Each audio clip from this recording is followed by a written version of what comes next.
प्रिय मित्रों, हिंदू सनातन धर्म में तुलसी के पौधे को बहुत ही महत्व माना गया है। ऐसा कहा जाता है कि इस पौधे में स्वयं साक्षात भगवान विष्णु और मां लक्ष्मी का वास माना जाता है। भगवान विष्णु को भी तुलसी का भोग लगाया जाता है। तुलसी के बिना भगवान विष्णु की पूजा अधूरी मानी जाती है। इसीलिए जो मनुष्य तुलसी की पूजा करते हैं वह कभी दरिद्र नहीं रहते हैं, उसकी कभी दुर्गति नहीं होती है और हमेशा उसके सिर पर भगवान विष्णु का आशीर्वाद रहता है। प्रिय मित्रों, तुलसी की पूजा करने से माता लक्ष्मी प्रसन्न होती हैं और घर में धन की वर्षा होती है। तुलसी को जल अर्पण करने का महत्व भारतीय परंपरा में गहराई से जुड़ा हुआ है। इस पर आधारित एक कथा है। इस कथा को सुनने मात्र से भक्तों के सभी कष्ट दूर जाते हैं। प्रिय मित्रों, चलिए कथा को शुरू करते हैं। बहुत समय पहले मध्य देश में एक सुंदर नगरी थी। उस नगरी में एक गरीब पंडित रहता था। वह देखने में बहुत सुंदर और शास्त्रों का ज्ञान रखने वाला था। वह पंडित भगवान विष्णु का परम भक्त था। कोई रोजगार न होने के कारण वह पंडित लोगों के घरों में पूजा पाठ करके अपना गुजारा करता था। प्रिय मित्रों, उसकी गरीबी के बावजूद वह हर दिन अपने घर के आंगन में तुलसी के पौधे की पूजा करता था और हर दिन वह भगवान विष्णु को याद करता था। उस नगरी का राजा बहुत ही सच्चा और न्यायप्रिय था। वह राजा अपनी प्रजा के सुख दुख को अपना सुख दुख समझता था। उसकी एक रानी थी जो देखने में बहुत सुंदर और चंचल स्वभाव की थी। एक दिन उस नगरी में एक तेज आंधी आई जिसने सब कुछ बर्बाद कर दिया। ब्राह्मण का घर भी आंधी की चपेट में आ गया और उसकी सारी संपत्ति उजड़ गई।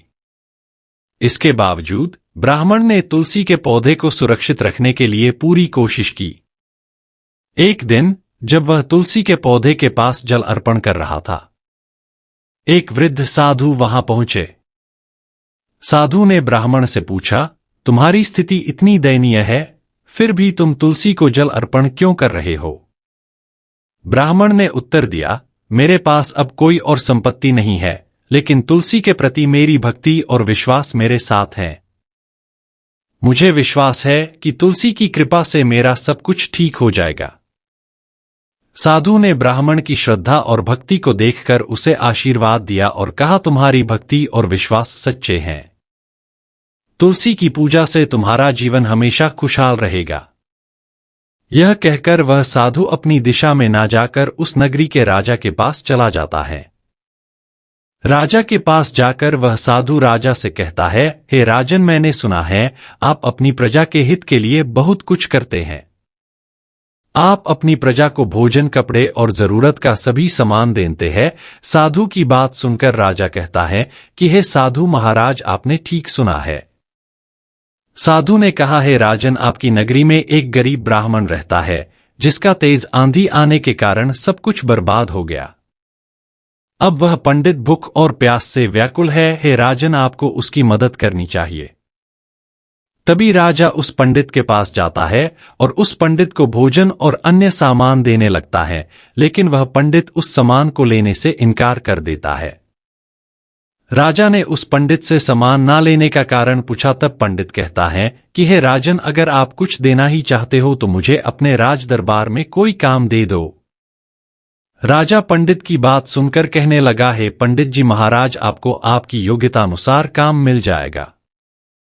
प्रिय मित्रों, राजा उस पंडित को अपने राजमहल ले जाता है और कहता है कि हे पंडित जी महाराज, आज से आप यहीं रहेंगे। राजा के जाने के बाद वह पंडित मन में सोच विचार करता है कि यह सब कुछ भगवान विष्णु की ही देन है। उस पंडित ने कुछ ही दिनों राजा के दिल में जगह बना ली। राजा ने उस पंडित को राज्य का महामंत्री बना दिया। वह पंडित रोज की तरह तुलसी को जल अर्पण करता और उसकी पूजा करके राज्य के कामों में लग जाता।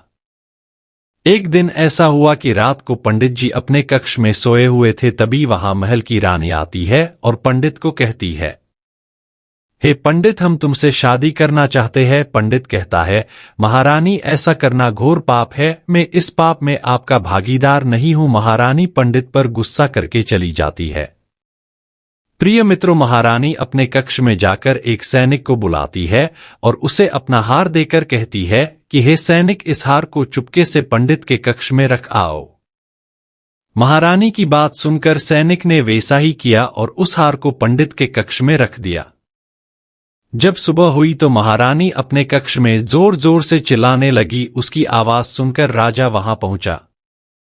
प्रिय मित्रों, राजा ने महारानी से पूछा, आप इतनी जोर से क्यों चिल्ला रही हो? आखिर क्या हुआ? महारानी ने राजा से कहा कि किसी ने मेरा स्वर्ण हार चुरा लिया। राजा ने तुरंत सैनिकों को बुलाया और हार की तलाश करने को कहा। सभी सैनिक राजमहल में हार की तलाश करने लगे।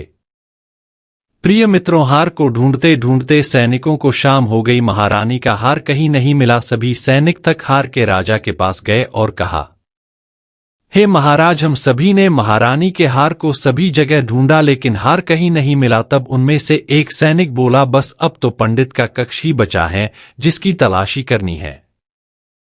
राजा ने सैनिक की बात सुनकर कहा, पंडित के कक्ष की तलाशी हम नहीं ले सकते क्योंकि पंडित हार को नहीं चुरा सकता। वह भगवान विष्णु का सच्चा भक्त है। लेकिन महारानी ने पंडित के कक्ष की तलाशी लेने की आज्ञा दी और राजा से कहा, हो ना हो इसी पंडित ने मेरा हार चुराया है।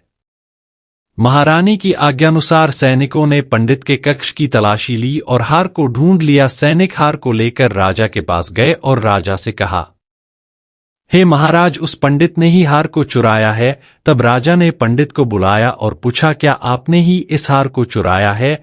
यह हार आपके कक्ष से मिला है। पंडित यह सब देखकर समझ जाता है ये सब महारानी का किया धरा है। पंडित सोचने लगता है, अगर मैंने राजा को सब कुछ बताया तो राजा मेरी बात का विश्वास नहीं करेगा।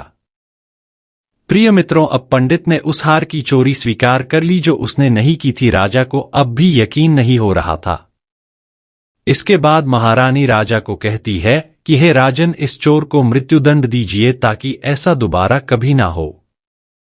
राजा ने पंडित को 2 दिन के बाद मृत्यु देने की सजा सुनाई। फिर राजा के सैनिक उस पंडित को ले जाते हैं। प्रिय मित्रों, अगले दिन वही साधु पंडित से मिलने राजमहल आता है और राजा से कहता है, हे राजन, मैं उस पंडित से मिलना चाहता हूं। राजा उस साधु को देखकर पहचान जाता है और कहता है कि हे साधु महाराज, जिस पंडित से आप मिलना चाहते हो वह तो एक चोर निकला जिसने महारानी का हार चुराया है।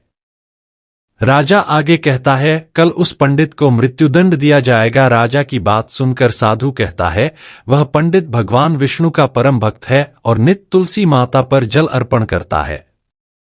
हे राजन, वह पंडित चोर नहीं है, चोर तुम्हारे राजमहल में से ही कोई एक है। अब साधु महाराज बहुत क्रोधित हो जाते हैं और कहते हैं, अगर चोर मेरे सामने नहीं आया तो मैं उसे अपनी विद्या के प्रभाव से भस्म कर दूंगा। इतना कहकर साधु ने जैसे ही कमंडल से जल को निकाला, प्रिय मित्रों, तभी महारानी उस साधु के चरणों में गिर जाती है और कहती है कि हे साधु महाराज, मैंने ही उस पंडित के कक्ष में वह हार रखवाया था, मैं ही दोषी हूं। वह पंडित निर्दोष है। साधु ने महारानी से पूछा, ऐसा तूने क्यों किया? महारानी ने कहा, मैंने उसके सामने शादी का प्रस्ताव रखा था, उसके मना करने कारण मैं उससे बदला लेना चाहती थी। राजा यह सब सुनकर हैरान हो गया और तुरंत पंडित को आजाद किया। जब पंडित उस साधु के सामने आया, प्रिय मित्रों, तब पंडित ने उस साधु से कहा, हे महाराज, जब भी मुझ पर मुसीबत आई है आप वहां पहुंचे हैं। आप कौन है हमें बताने का कष्ट करें। वह साधु साक्षात भगवान विष्णु थे। भगवान विष्णु ने अपना रूप धारण किया। पंडित भगवान विष्णु को देखकर बहुत प्रसन्न हुए और उनके चरणों को स्पर्श किया। राजा ने भी भगवान विष्णु के आगे अपना सिर झुकाया। महारानी ने भी अपने किए की माफी मांगी। भगवान विष्णु ने भी महारानी को क्षमा कर दिया। प्रिय मित्रों, तब भगवान विष्णु कहते हैं, जो भक्त हर रोज तुलसी को जल अर्पण करता है और तुलसी की पूजा आराधना करता है, मैं हमेशा उस भक्त के साथ रहता हूं और उसके दुखों को दूर करता हूं। भगवान विष्णु आगे कहते हैं, जो भक्त सच्चे मन से तुलसी की पूजा करता है उसे स्वर्ग की प्राप्ति होती है। उसके घर में सदैव माता लक्ष्मी का वास रहता है। प्रिय मित्रों, आप सभी को भी हर रोज तुलसी को जल अर्पण करना चाहिए। हमारी यह वीडियो देखने के लिए आप सभी का धन्यवाद। कृपया कमेंट में जय श्री हरि लिखना ना भूलना।